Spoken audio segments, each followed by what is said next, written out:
सुप्रभात देवियों और सज्जनों, मैं कर्नल सोफिया कुरैशी और मेरे साथ विंग कमांडर व्योमिका सिंह आज आपको 6 से 7 मई 2025 की रात 1:05 से 1:30 बजे के बीच भारतीय सशस्त्र बलों द्वारा अंजाम दिए गए ऑपरेशन सिंदूर के बारे में जानकारी देंगे।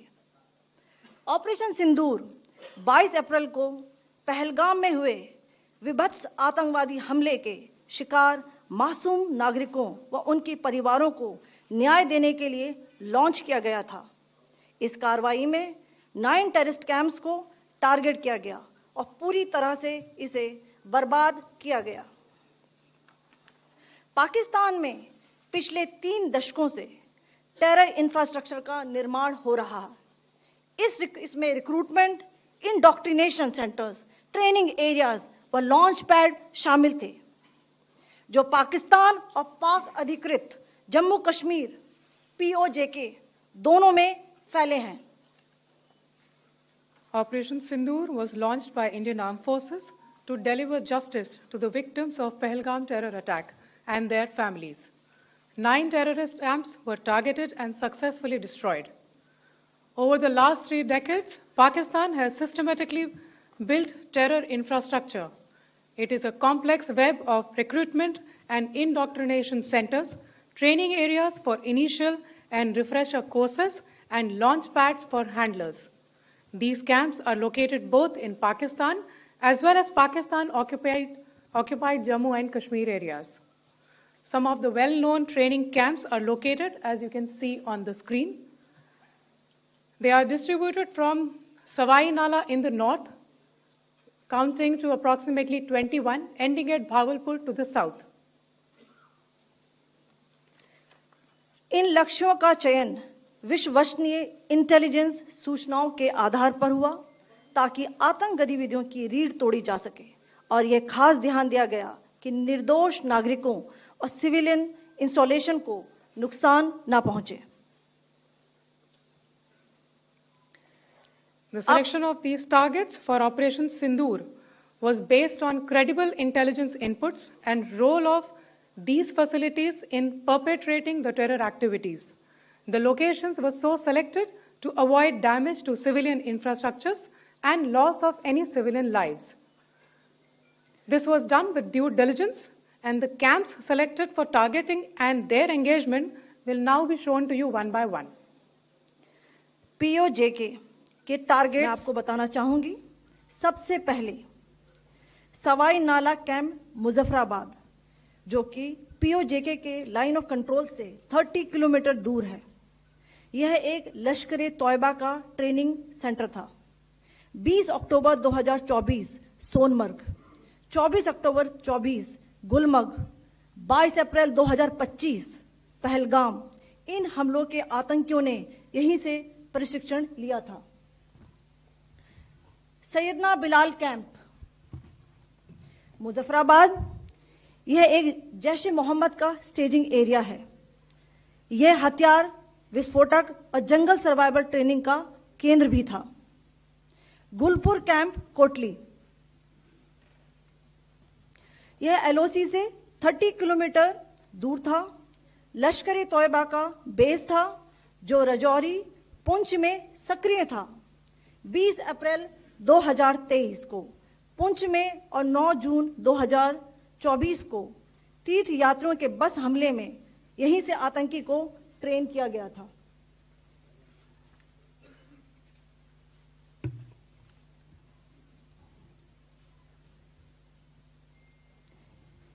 बरनाला कैंप बिंबर, यह LOC से 9 किलोमीटर दूर है। यहां पर हथियार, हैंडलिंग, IED व जंगल सर्वाइवल का प्रशिक्षण केंद्र था। अब्बास कैंप कोटली,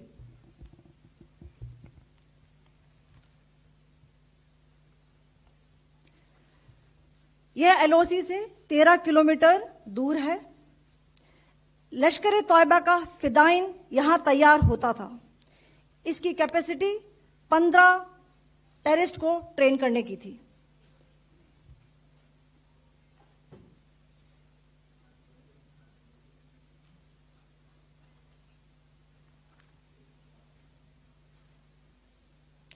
अब मैं पाकिस्तान के अंदर के टारगेट से अवगत कराना चाहूंगी। पहला, सर्जिकल कैंप सियालकोट। यह अंतर्राष्ट्रीय सीमा से 6 किलोमीटर की दूरी पर है, सांबा कठुआ के सामने।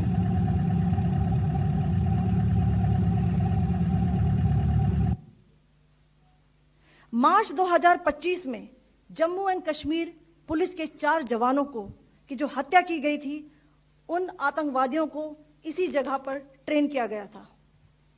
दूसरा, महमूना जाया कैंप सियालकोट।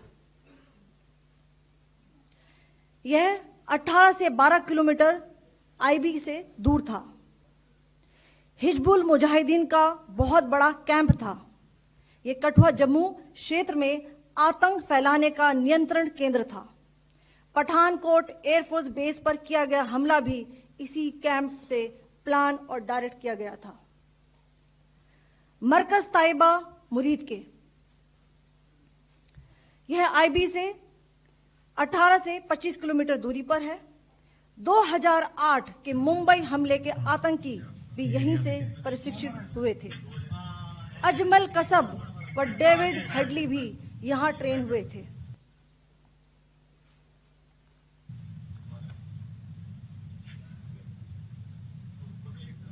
आगे दूसरा आया।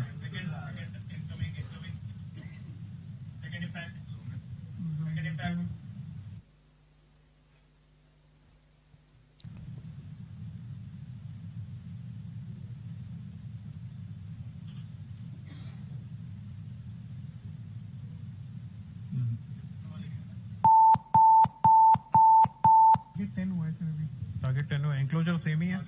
7 it is hit the target. हाँ हाँ।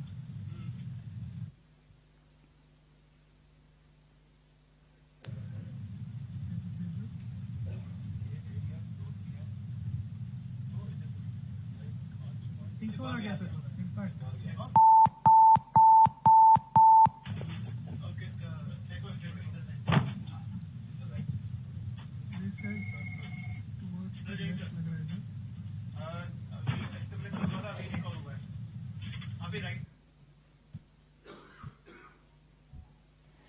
मरकज सुभान अल्लाह भावलपुर, यह इंटरनेशनल बाउंड्री से 100 किलोमीटर दूर है। जैश ए मोहम्मद का मुख्यालय था। यहां पर रिक्रूटमेंट, ट्रेनिंग व इंडॉक्ट्रिनेशन का केंद्र भी था।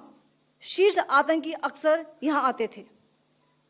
मैं आप सबको बताना चाहती हूं कि किसी भी सैन्य ठिकाने का निशाना नहीं बनाया गया और अभी तक किसी तरह की नागरिक क्षति की रिपोर्ट नहीं है। धन्यवाद। जय Hind.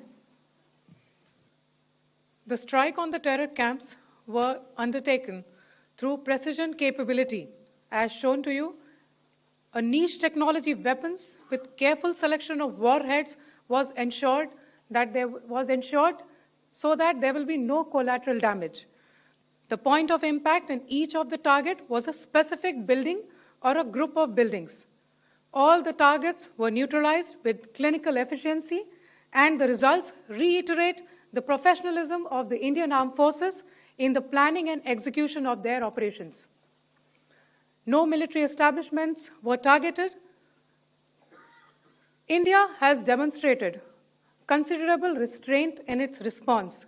However, it must be said that the Indian Armed Forces are fully prepared to respond to Pakistani misadventures, if any, that will escalate the situation.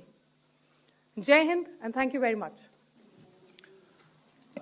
Ladies and gentlemen, friends in the media, I ask your indulgence today in view of the fact that this is still an evolving situation. We will therefore not be able to take questions and answers today, but we will come back for more updates and more briefings shortly. Thank you all very much for joining us this morning. Thank you. Jai Hind.